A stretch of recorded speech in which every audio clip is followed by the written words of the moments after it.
If you want to see the exact moment the modern global economy was born, you really have to, completely ignore the steam engine. Oh, totally. You have to ignore it all. Right. You have to ignore the transatlantic telegraph cables, and you certainly have to ignore the fiber optic networks or, the algorithmic supply chains that supposedly run our lives right now. Yeah, you have to look at something much more basic. Exactly. Instead, you need to look at a wooden cart. And this cart is completely stuck in the freezing, miserable mud of rural Sweden. And the year is 1760. Which just sounds so counterintuitive. It really does.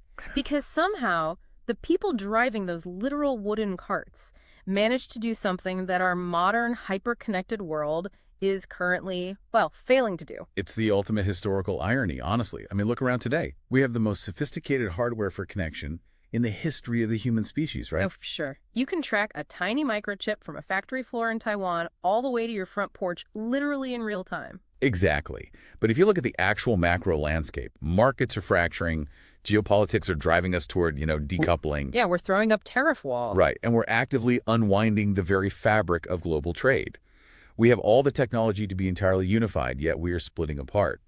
Which makes you wonder, why is it that the more advanced our tech gets, the more our markets seem to split? But then you rewind 2.5 centuries. You look at an agrarian, technologically backward Scandinavian country, and the exact opposite happened. It really is mind-blowing. Sweden had terrible unpaved roads. They had absolutely zero trains, no telegraphs, nothing. Their primary logistics network was just exhausted horses. Literally. Just horses pulling wagons over brutal, unforgiving terrain.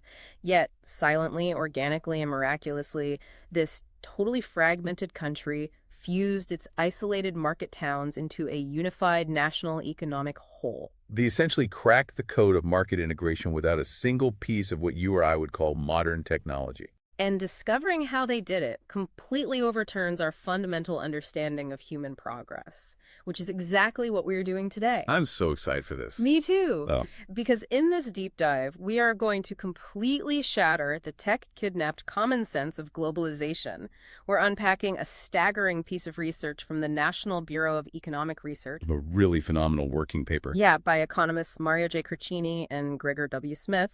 It's titled Distance and Time Effects in Swedish Commodity Prices, 1732 to 1914. And we're going to dig into a data set of over 500,000 historical observations just to find the invicable true password to human trade. 500,000 data points. I mean, that is just a behemoth of a study.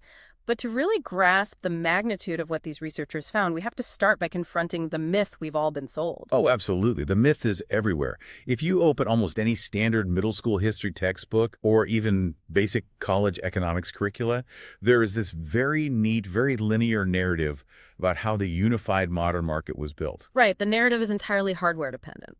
Completely. We are taught that heavy industrial technology was the absolute prerequisite for a shared economy. Like you couldn't trade without a steam engine. Exactly.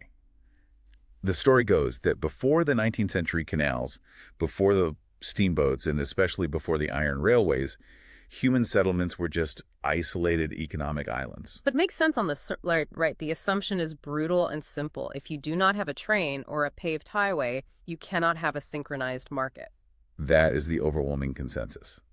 The Industrial Revolution is positioned as the sole spark that brought humanity together economically. Geography was supposedly this insurmountable prison until the steam engine came along and broke down the walls. But the data from Sweden delivers this ruthless empirical slap in the face to that idea. So, okay, let's unpack this. Because when we say data, we aren't talking about like a few anecdotal diary entries from a Swedish farmer. No, not at all. We aren't talking about one guy who happened to sell his wheat for a good price and wrote it down. The scale of the evidence we are looking at here is just astronomical. It is an unprecedented historical archive. The researchers actually built their analysis on the monumental, honestly, agonizingly detailed historical work of Lennart Jorberg. Who spent years on this? Decades, really. He compiled local price histories across Sweden, and Curcini and Smith took that foundation and constructed this staggering mathematical data set. We're looking at exactly 502,689 relative price observations. Over 500,000 distinct mathematical data points. Just think about that. And let's ground this for a second. If you are listening to this, I want you to try and picture the map of Sweden in the It's a 1700s. huge, rugged area. Massive. We are talking about 32 distinct market towns spread out across a huge geography. You have towns like Malmo all the way down in the southern tip, all the way up to Umeå in the freezing north. It's separated by hundreds and hundreds of kilometers. Dense forests, mountains, unpaved seasonal dirt tracks. In the 1700s, there was almost zero infrastructure. And this data tracks the prices across those 32 towns for 19 different vital commodities. And it does it over an unbroken 182-year span. Starting in 1732. Yep. Starting in 1732 and ending right on the eve of World War I in 1914. Okay, this is where I have to push back on the basic physics of the era. Because if I'm a merchant in a town hundreds of miles away from you in 1740, and my only truck is a wooden cart and a horse, how could my prices possibly sync up with yours? It sounds impossible. It really does. We have no way to communicate in real time. We have no way to ship goods cheaply. Achieving price parity in that environment sounds like trying to synchronize two watches before the invention of the clock. It just shouldn't be physically possible. And that skepticism you have, Yeah. that is exactly why Crucini and Smith didn't just rely on simple observation. What's fascinating here is they applied a really rigorous statistical model, a sort of math microscope, to prove whether the synchronization was real or just an illusion. Because they needed to measure the actual friction that geography applied to trade. Exactly. Hold on, though. Before we just say, they built a model, how do you even calculate price dispersion across a century and a half of chaotic historical data? Like, Right. walk me through the actual math here without all the academic jargon. Sure. How do you find a signal in that much noise?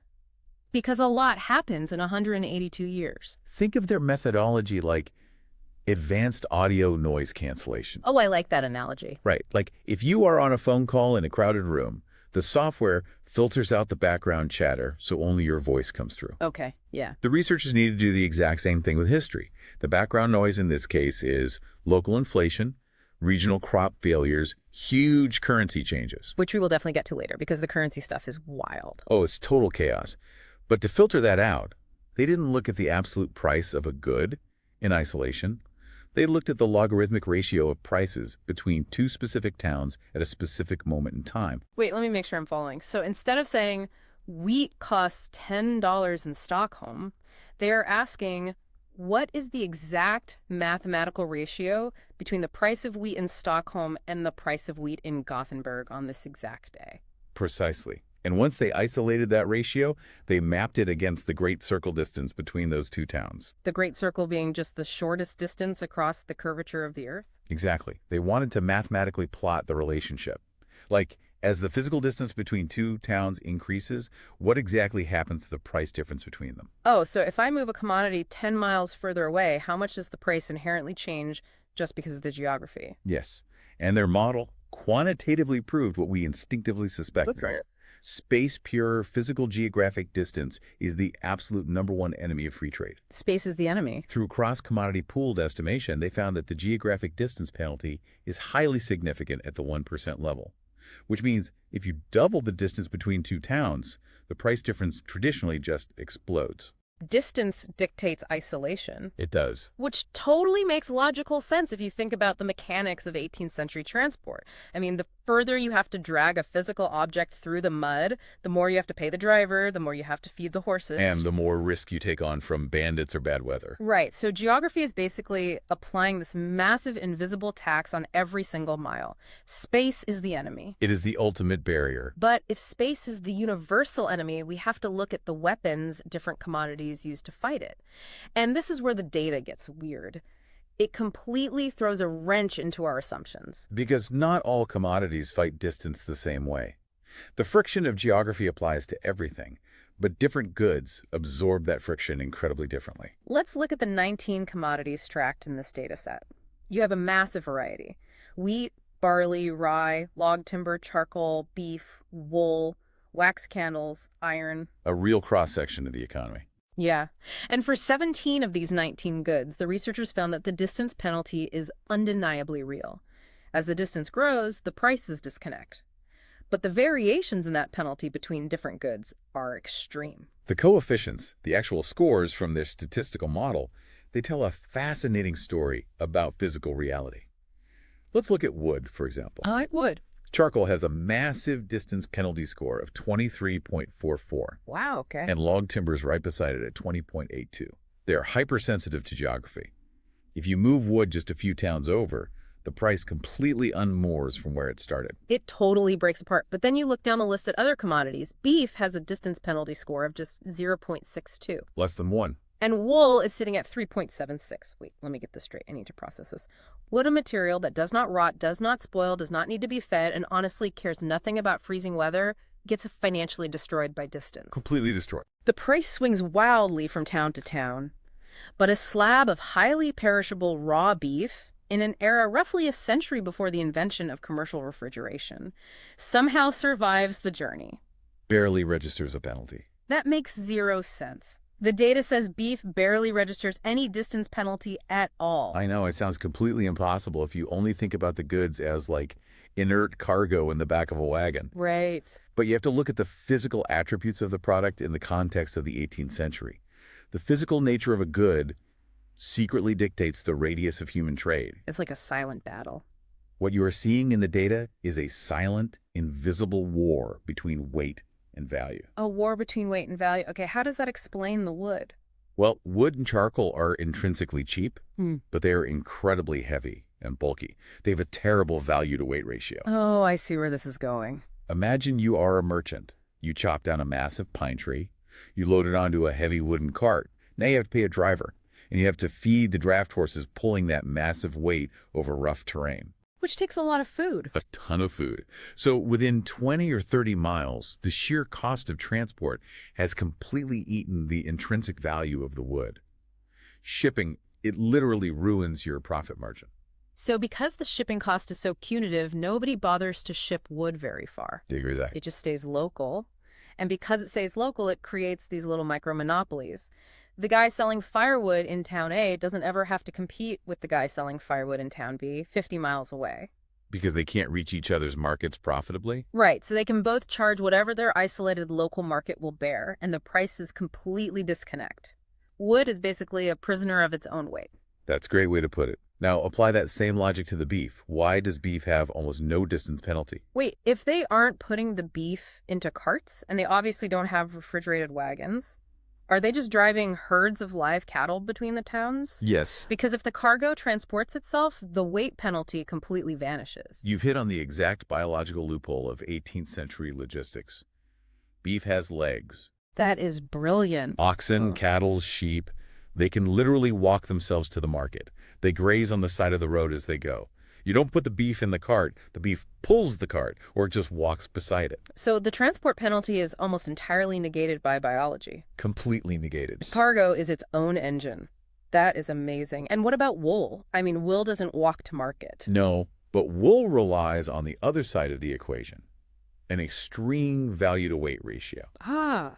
Wool is incredibly light, highly valuable, and critically, it is highly compressible. You can just squish it down. Right. A merchant can pack a massive, highly profitable volume of wool into a single horse-drawn cart. The profit margin on a cart of wool is so high that it easily absorbs the cost of feeding the horses and paying the driver for a multi-week journey. So the physical attributes of a commodity are secretly manipulating the geographic map of trade. Wood is locked in a tiny local prison, while beef and wool are like these geographic escape artists. This is totally fascinating, but it still leaves us with a fractured map. Some goods can travel, some can't. Right. And that brings us to the core revelation of the entire paper. We see the board, we see the pieces, and we understand the geographic barriers. But what happens when we look at the timeline? Right. Time is the other variable. What happens when we track this distance penalty year by year? And this is where the historical narrative we've all been taught just completely derails. If some goods could beat geography, but others couldn't, something monumental must have shifted to allow all of these disparate markets to suddenly synchronize. The math had to shift. Let's look at the exact moment the math shifted. What if I told you the geographic barriers of price, that heavy friction of distance we just talked about, didn't crumble when the first steam engine fired up? What if they collapsed in the year 1760? It changes everything. When Crucini and Smith took their 500,000 data points and added time effects to their model, they weren't just looking at a static map anymore. They were basically watching a motion picture of market integration. Over 182 years. Yeah. They tracked the distance penalty coefficient over time, and they found that the penalty didn't just stay flat until the Industrial Revolution. It started plunging. Meaning the towns were economically moving closer together, the friction of space was dying, and the prices were crashing together. Yes. The crucial, undeniable turning point in the mathematics is 1760. 1760. After 1760, the dispersion of prices across all those isolated Swedish towns began this dramatic, sustained collapse. The distance function became significantly flatter. They started moving in unison, even when separated by hundreds of miles. Here's where it gets really interesting, because let's look at the technological reality of Sweden in 1760. Which was bleak. Bleak is an understatement. If you look at the infrastructure timeline, Sweden didn't open the famous Trollhätte Canal until the year 1800. The massive Gotha Canal, which was a major engineering feat for trade, wasn't opened until 1832. Decades later. And the heavy hitters, railways and telegraphs, those didn't show up in Sweden until the 1850s and 1860s. Almost a century later. To find a synchronized, unified national market in 1760 is absurd. It is the equivalent of discovering that medieval peasants were somehow texting each other on smartphones. It really defies the established sequence of human progress. It totally does. If we connect this to the bigger picture, this phenomenon is what economic historians refer to as the pre-industrial fusion. Pre-industrial fusion. And this data set provides the definitive, ironclad proof of it. Market integration, the very heartbeat of a globalized economy, ignited decades, and in some cases, a full century, before the hard tech actually arrived to facilitate it. So you're saying the textbooks are fundamentally wrong. We didn't integrate because we invented the train. The textbooks are heavily, almost dangerously skewed. We have vastly overrated the Industrial Revolution's role in creating the global market. Wow. What this paper proves is that the introduction of canals and railways in the 19th century merely accelerated an unstoppable wave of integration that human society had already started organically. So the heavy technology didn't start the fire of globalization. No. It just poured gasoline on a fire that was already burning brightly. Now, playing devil's advocate here for a second, could this just be, like, a statistical fluke? How do you mean? Well, maybe the weather was particularly good for a few decades in Sweden, or maybe one highly organized guild of merchants figured out a hyper-efficient route for trading, I don't know, butter, and that skewed all the data. That is a completely valid scientific skepticism. And if it were just one or two commodities, you could definitely argue it was a localized fluke. Right. But the data shows this wasn't an isolated event. It was a massive cross-industry resonance. Wait, you're saying entirely different industries, managed by totally different farmers, transported by different merchants across different towns, all simultaneously synchronized? Yes. It wasn't just butter or beef. Out of the 12 main commodities that had enough robust data, meaning over 20,000 specific price observations, each 10 of them began flattening their distance curves in the 1700s. 10 out of 12. 10 out of 12. Only oxen and straw lagged behind the broader trend. So how do you explain an entire economy coordinating this without modern communication? It's wild. And to really grasp how impressive this is, I think we have to look at the gold standard of historical trade. We need to look at wheat. Wheat is absolutely the ultimate bellwether. In economic history, if you want to know if two societies are truly integrated, you look at their wheat prices. Because everybody eats it. Exactly. It is highly storable, it's universally demanded, and highly standardized. It is a benchmark metric for globalization. So if your wheat prices are moving in perfect harmony across hundreds of miles, your markets are deeply fundamentally talking to each other. Precisely. Now let's compare what was happening in rural, horse-drawn Sweden to the global superpowers of the era. Okay, let's do it. If you look at the domestic markets of the United States and the United Kingdom, their internal wheat prices didn't truly start to converge to permanently flatten out that geographic distance penalty until the mid-19th century. Which is right when the transcontinental trains and massive steamboat fleets arrived. Exactly. Wait, you are telling me that technologically backward Sweden beat the economic might of the British Empire to a unified national wheat market by almost 100 years? The math does not lie. Swedish wheat achieved what the researchers call early maturity a half-century or more before the global superpowers. That is just insane. And what makes this early maturity even more astonishing is what the Swedish market had to survive to maintain it. Oh, you mean the geopolitical nightmare of the era? Exactly. Because the turn of the 19th century wasn't exactly a peaceful time to be conducting cross-country trade. It was an era of total chaos. You have the Napoleonic Wars literally tearing the continent apart. You have massive naval blockades like the Continental System, Yeah. designed to actively strangle European trade. I mean, if you look at major respected historical studies like David Jack's work in 2011, they show that during the Napoleonic Wars, British domestic markets severely fractured. Yeah, fell apart. Yeah, the stress of the wars, the fear of blockades, the hoarding, it shattered their internal market integration. The price dispersion inside Britain spiked massively. But when Cruciani and Smith ran the Swedish data through their model, the Swedish price network barely flinched. Really? The distance function for wheat in Sweden does not tilt upward during the Napoleonic Wars. It remains remarkably stubbornly steady. Okay, I have to stop and process this. The rest of Europe is literally burning. Empires are collapsing, massive naval fleets are choking off international ports, the British market is ripping itself apart from panic. Yeah. And Swedish merchants with wooden carts are just maintaining a perfectly stable, unified national market. How is that structurally possible? What kind of bulletproof system were they running? It speaks to an incredible underlying resilience. But to truly appreciate the magnitude of what the Swedish merchants accomplished, you have to understand that external wars were only half the battle. What was the other half? The internal infrastructure of Sweden was actively, violently working against them. And I am not just talking about the muddy roads. I am talking about the very concept of money itself. Oh, wow, the currency chaos. Oh, yeah. If you think building a resilient national market without technology or peace is a miracle, wait until you hear about the absolute mind-bending nightmare that was the Swedish money supply. Nightmare might be an understatement. Seriously, if you were a business owner today, imagine trying to negotiate a stable nationwide price standard when your country's central bank changes the name of your money, changes its intrinsic value, and changes the physical metal it is printed on every few years. It's unthinkable today. Let's actually look at the timeline Jorberg laid out for this. Over the 182-year span of this data, Sweden went through a dizzying, borderline schizophrenic series of monetary systems. It's hard to even keep track of. Right. At the start of the data, prices are quoted in silver dollars. But then, boom, in 1776, the government forces a switch to the riksdaler specie.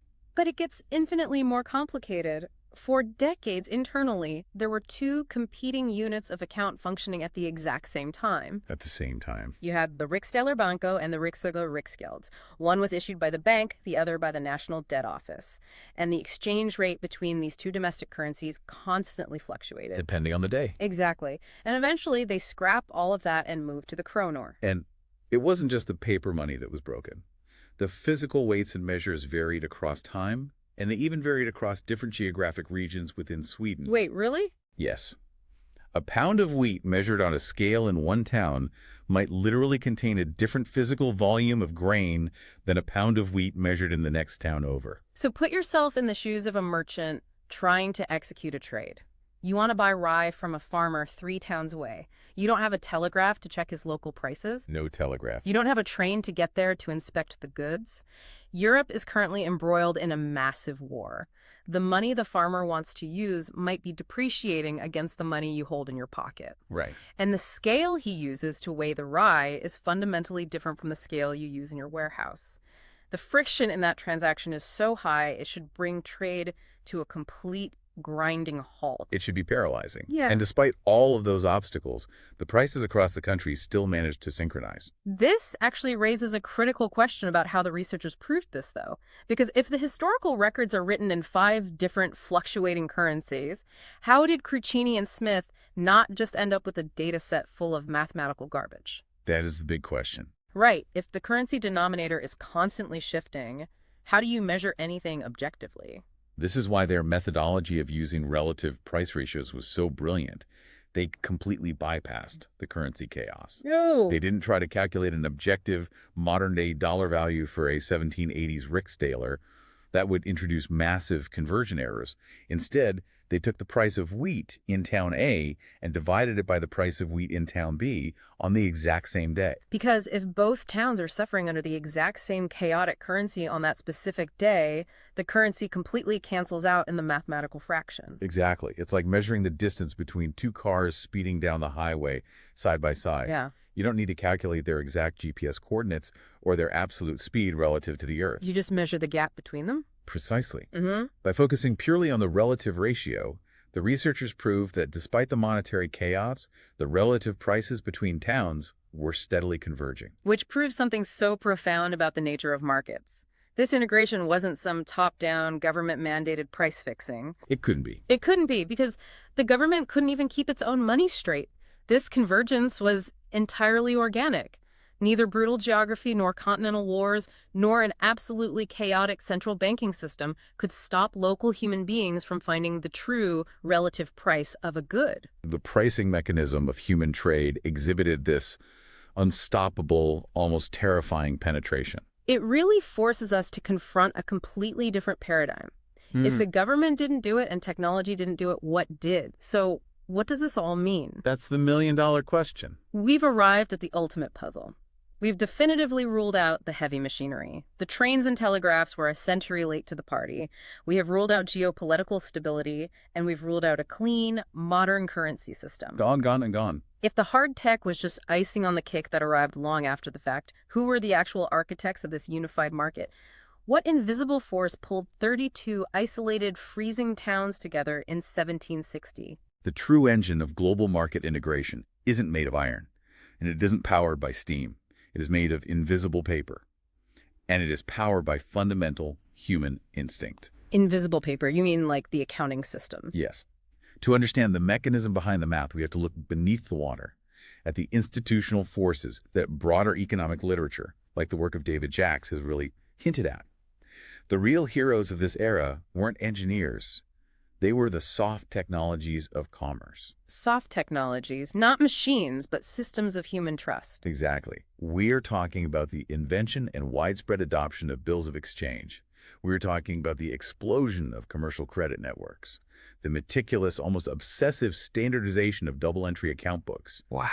And the massive improvement in human-to-human market information networks, specifically the printing and rapid distribution of price manuals. Let's break down that bill of exchange concept, because I think if you aren't an economic historian, it's really easy to underestimate how revolutionary a piece of paper can be. It changed everything. A bill of exchange is essentially a formalized, legally binding written order. It binds one party to pay a fixed sum of money to another party at a predetermined future date. It's basically a highly sophisticated, tradable IOU. Right. Let's walk through a real-world scenario. Imagine you are a major merchant in Stockholm, and you want to buy a massive shipment of iron from a mining town 300 kilometers away. Okay, I'm the merchant. If you have to physically send a wagon heavily laden with silver coins over those dangerous, muddy roads, your transaction costs are immense. The sheer weight of the silver slows you down, and the risk of highway robbery is exceptionally high. But if I have access to a reliable, trusted network of commercial credit, I don't send the silver. No, you leave the silver in your vault. I leave it in the vault and I send a piece of paper, a bill of exchange. You send trust. And a single piece of paper carried by a rider on a fast horse travels exponentially faster and vastly cheaper than a heavily guarded wagon of silver or physical goods. That makes total sense. It allows merchants to balance complex financial accounts across vast geographic distances without ever having to physically move capital. It acts as the ultimate lubricant for the entire economic system. I see the mechanism now. Even if the physical iron is painfully, brutally slow to move down from the mountains, the information about the iron and the capital required to purchase the iron is moving at the speed of a galloping horse. Yes. The financial layer of the market integrates long before the physical layer does. Precisely. And when you combine those rapid credit networks with the spread of printed price manuals, where merchants start publishing lists of what goods are currently selling for in various towns, you suddenly give birth to a rudimentary but highly effective information network. So a merchant sitting in a coffee house in Gothenburg reads a manual and knows exactly what wheat is selling for in Malmö that week. Yes. And if the price difference between Gothenburg and Malmö is larger than the cost of hiring a cart to transport the wheat, that merchant is going to act. They see an opportunity? They will buy low in one place, hire the cart, and sell high in the other. That geographic arbitrage is the mechanism. As thousands of merchants execute this arbitrage, they suck the excess supply out of cheap towns and pour it into expensive towns. And that collective action is what physically forces the prices to synchronize across the map. Exactly. And what this monumental data set of 500,000 observations proves is that this system, this fragile web of trust, paper ledgers, and basic human self-interest, was powerful enough to defeat the geography of an entire country. It proves something incredibly optimistic about human nature. It demonstrates that as long as baseline institutional trust and commercial credit exist, human beings possess a deep, primal, irrepressible instinct to connect and trade. It's an instinct that effortlessly overrides physical geographic barriers. Completely. The desire to find value, to exchange ideas and goods, to improve one's condition, it acts like a force of nature. And when equipped with nothing more than the basic soft tools of credit and accounting, human ingenuity can weave a fractured, hostile map into a unified whole. That is just. It forces a massive reevaluation of how we view our own history. It completely flips the script of progress. We didn't integrate our societies because some genius invented the railway. No, we didn't. We invented the railway because we were already so desperate to integrate, and we had pushed our horse-drawn carts, our paper ledgers, and our physical bodies to their absolute limits. We needed a faster horse. Exactly. The heavy hardware of the Industrial Revolution was just a desperate attempt to keep up with the software of human ambition. That is a brilliant way to frame it. The human software, the trust, the credit networks, the insatiable desire to trade was running perfectly. It was operating at maximum efficiency. The hardware, the physical roads, and animal transport was the only bottleneck. If you were listening to this right now, think about how much your life or your business relies on instantaneous software and hardware. Now imagine trying to achieve the exact same logistical coordination where your only software is a handshake of trust and your only server is a tired horse. It's humbling. It really is. So let's recap this journey. We started with the deeply ingrained assumption that modern markets absolutely require modern technology. But then we looked closely at over 500,000 historical data points spanning 32 isolated Swedish towns across 182 years. We saw the statistical model mathematically prove that geographic distance is the ultimate enemy of trade. But we also saw how commodities fight back based on their physical traits, whether it's beef utilizing the biological loophole of walking itself to market, or wood getting trapped locally by the sheer gravity of its own weight. We witnessed the staggering turning point of 1760, an era utterly devoid of steam engines or modern transport, where the geographic barriers of price began a sudden, steep, and permanent collapse. The year the map broke. We saw 10 out of 12 major commodities across entirely different and unrelated industries resonate together in this pre-industrial fusion. We watched Swedish wheat markets achieve integration maturity a full half-century before the British or American markets. We saw them ignore the chaos of the Napoleonic Wars, and we saw the pricing mechanism laugh in the face of an absolutely schizophrenic national currency system. And ultimately, we realized that the true architects of this economic miracle weren't engineers building steel tracks or politicians signing treaties. The architects were thousands of individual merchants building invisible networks of trust, credit, and paper. It stands as a profound historical testament to human ingenuity. It proves beyond a shadow of a doubt that market integration is not a technological luxury granted by machines. It is a fundamental human drive. And that brings us crashing back to the present day. Because the data shows us that 250 years ago, a society armed with literally nothing but horse carts, freezing mud, and paper ledgers managed to weave a fractured, isolated map into a unified, resilient whole simply by building networks of trust. They defeated geography with soft power. They really did. Today, we possess the most unimaginably advanced connective technology in the history of the human species. We have satellites bouncing signals from orbit to track ships. We have fiber optic cables running across the ocean floor, connecting continents in milliseconds. We have algorithmic supply chains that can predict what a consumer wants before they even click order. Exactly. We have solved the hardware problem completely. Yet if you look at our global markets and our societies today, we are increasingly building walls, we are imposing tariffs, we are cutting off trade routes, we are fracturing the internet into regional silos. The pendulum is swinging back. The world is breaking apart. It leaves you with a deeply unsettling question to ponder. Have we become so utterly obsessed with upgrading our technological hardware that we've completely forgotten how to maintain the basic human software of trust that actually holds the world together?